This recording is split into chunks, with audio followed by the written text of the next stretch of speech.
So yeah, this is a huge release for many reasons, but I'll go back to the start.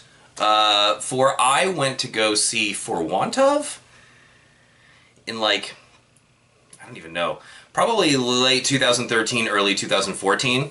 And this was like one of the first Screamo shows that I went to in Ontario. So I went by myself, and it was because I got asked to interview For Want Of. So Brian Chambly had been like, why don't you come out and interview us for your blog? And I was like, oh, I'll second interview. So I went out, and like straight up, I was super intimidated by Mahria. They're all like, I don't know, dressed in black and had piercings and like tattoos and stuff. And it was my first time, and I was by myself, and I remembered, I don't think I said hello to any of them because I was just too intimidated. And this is kind of like after their set too, which they just fucking ripped through like it was nobody's business. My one complaint was I could not hear the vocals, and if I remember correctly, it was kind of just muddy, but I don't blame the band for that. That's on the venue. But I was visceral, to say the least. So although the early material was good, I really feel like the 2011 self-titled 12-inch really started to push that technical prowess out to the forefront, and it was 100% perfected on this album. And I should also mention that I think this album is super important, whether people know it or not. I don't know how much it influenced these bands, but I really feel like Mahria is essentially the next incarnation, in my opinion, of math screamo, following Capsule. So you had Capsule doing the crazy math screamo thing, and then I guess it was kind of like Loma Prieta in there a little bit, but I really feel like Mahria really stepped it up. So this preceded bands like Nouveau Lescura, a lot of the like Lord Snow material, maybe around this time, but I feel like Mahria was the poster child essentially for mathy screamo, and honestly, like, this album is fucking flawless. It is amazing. 10 tracks of just the super techy with like sweeps and a whole bunch of like single note things starting and stopping on a dime. Amazing vocals, drums that just boggle the mind, and Darrell has told me since that he doesn't know how he played this stuff. He's like, I don't even think I could do that anymore. I don't know what I was thinking. So this album was recorded in 2014, probably soon after the tour that I saw them go on. But then they kind of disbanded in the studio, or like right after the studio. So this album was not released in 2014. In fact, it was not released digitally until 2017. And then all of a sudden everyone was like, oh my god, Mahria had another record. They didn't do any physical release. They just put it digital. It was like, digital sales are all going to be donated to nonprofit. And yeah, everyone was kind of like, I remember putting it as the best album, I think, of that year, even though it had been recorded 3 years earlier. Just crazy stuff. So good. So bloody good. So after enough friendly harassment from myself and maybe even Dave Cullen at this point too, we got the okay to make some tapes. They just asked that some of the money be donated to charity. So we actually did a bunch of tapes. I think it's in the realm of 150 to 200, probably closer to 200. So the tape breakdown is there's 100 of the Dark Transparent Blue. Polar Summer kind of helped release this too. Oh right, some versions have their logo on it, and some versions do not. So they took 30 of those copies. There was also 30 Charity Swirl, which were like a purple swirl. Those were, like I said, that was all. I don't even think I think the cost and like everything was donated to charity for that one. There was 30 of the Yellow Silver Clear Swirl, which is the copy that I kept. And then there was just some kind of randos. There was 6 clear, 6 transparent yellow, 5 test dips that were only available through ZBR box set number 2, and there are 3 super special versions, which I'm sure there's a picture out there somewhere of what they look like, but I certainly do not remember. Now, I think it's important to note here that I didn't print off enough J cards for the transparent blue, so I've had 12 sitting here, even though the tapes have been sold out for, God, two to 3 years probably at this point. But yeah, so I just today printed off 12. I didn't think I had the J card file anymore, but I do. So I printed them off on some sparkle blue paper, and there are now 12 copies available. There's 4 in the US store, 4 in the Canada store, and 4 on Bandcamp if you'd like to pick one up. Like I said, they've been sold out for quite a long time. We released them back on May 5th of 2020. So it was 3 years until from recording to release, and then it was 3 years from release to tapes.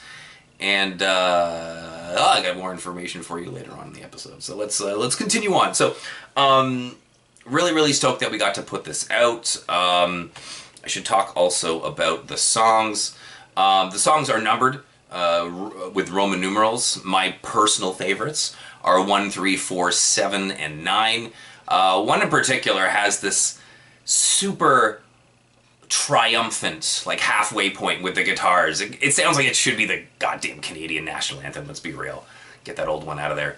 And it should also be noted that there was I thought there was no vocals recorded to the song, but I just looked on my computer and it's actually labeled as Lost Vox. So maybe the vocals were recorded and they just kind of like disappeared on someone's computer or did not save properly. I'm not really sure. But the band was basically like, here's the songs. By the way, there was another song that was recorded with all this that doesn't have vocals. I was like, well, please send that to me as well.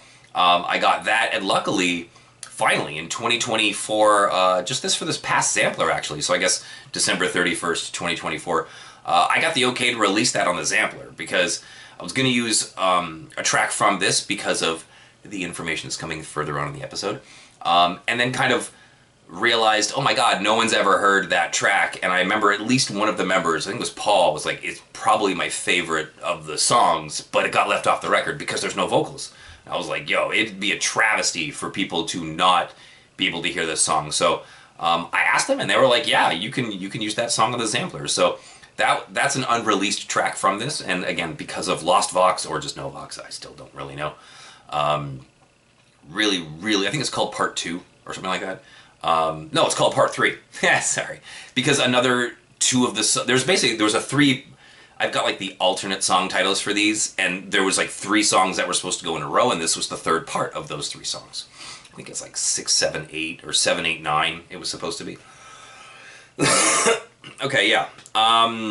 These people in these bands have gone on to play in a bunch of other bands since. The main ones were Paul and Michael played in Rayleigh, and then Darrell played in Obroa-skai. Obroa-skai also had members of Rayleigh. Stacy played in Truster, and Corby and Stacy both played in Feed Dogs. I haven't checked to see what anyone's really doing nowadays. I just know Obroa-skai has just called it a day, and Rayleigh called it a day back in like 2019, 2020, or whatever it was. If you like the Mahria stuff and you just really need more Mahria, go listen to, in particular, the last Rayleigh EP called Last Word. That is the closest thing probably that I've heard to Mahria since... you know what, there's that new band, Shogunai. Check out Shogunai if you haven't already, because I think they're also got like a similar vibe to this. A lot of math, really good screaming, and you know, just the vibe is similar. Is there much else to say here? I think the only thing left to say is it's on 12-inch now, baby! Yeah! So, we got the okay. We've kind of, again, since 2020, been like, if you ever want to release this on vinyl, we'd love to release it. And I think we started a proper thread in like 2021, 2022, asking for like pictures and stuff, and it kind of just, everyone got busy, nothing really happened. In 2024, that got kickstarted again, and we were like, you think it's time now to do the vinyl? And they were like, yeah, okay, it's time to do the vinyl. So, we have done 100 copies of these. They haven't been released yet. They're going to get released on Tuesday, April 1st. There are 50 on black and 50 on clear. So yeah, take your pick your poison, combine the 2 sayings together, whatever. We also, you'll notice that this one doesn't show it. The B-side label is not correct. So it says 11 to 10, which is not really possible to do. So I asked Dave if he could whip up a little insert. So there's going to be these little inserts that go in them as well. They were not originally there, but we just got them done today. Just like the last part of the run of these tapes. So yeah, April 1st, Tuesday, April 1st, 9 a.m. PST, 11 a.m. CST, 12 p.m. EST. In case you're ever wondering when we're going to release stuff, it's pretty much always at that time. Like, that's our thing. That goes for ZBR, Tomb Tree, and Softseed Music, kind of all done at the same time there. So if you're ever wondering when a drop is, it's then. 9 a.m. PST, 11 a.m. CST, 12 p.m. EST. Alright, I think that's probably enough for this. I can't recommend this album enough. It is absolutely phenomenal, and I'm so glad that not only did it get released, but I got to release it on tapes, and now we get to release it on vinyl. Like, man, kind of living fantasy life here sometimes in the Screamo realm, I swear to God. Okay, so yeah, go pick up those tapes. They are in the stores literally right now, and if you want to grab the 12 inches, you know what time it's going down on April 1st. So, next, how fitting is this? The next episode for 193 is the Nuvola Oscura second 12-inch LP and cassette LP, of which I also have more additional new information for you. So be sure that you come back and check that out.